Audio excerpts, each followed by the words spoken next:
Un internaute a affirmé sur X que la série, qui s'inspirerait selon lui d'une attaque menée par un adolescent noir à Southport, en Angleterre, était anti-blanc. La série Adolescence, qui aborde les thèmes de la masculinité toxique et des influences néfastes en ligne auprès des jeunes, fait un carton d'audience sur Netflix depuis sa sortie le 13 mars.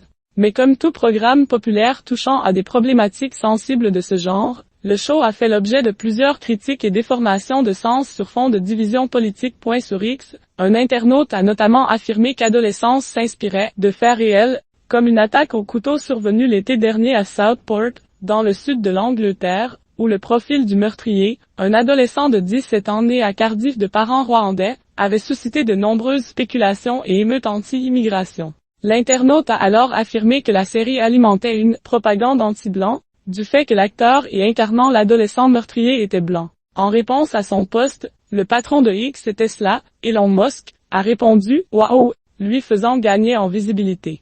Comprendre un problème. Or, selon les créateurs du show, Jack Thorne et Stephen Graham, qui incarnent aussi le père de l'adolescent accusé de meurtre, ces théories laissant penser que les attaques à l'arme blanche au Royaume-Uni ne sont commises que par des garçons noirs sont absurdes et fausses.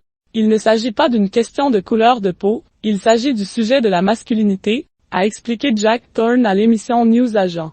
Nous essayons de comprendre un problème. Nous ne disons pas qu'il s'agit d'une chose ou d'une autre. Nous disons qu'il s'agit de garçons. Le scénariste a précisé que le show ne se basait sur aucun fait divers en particulier, même s'il soulève un véritable problème de société. Il prétend que Stephen, Graham et moi nous sommes basés sur telle histoire, puis sur telle histoire, et que nous avons modifié les couleurs de peau parce que nous nous étions basés ici et que cela s'était terminé là, etc.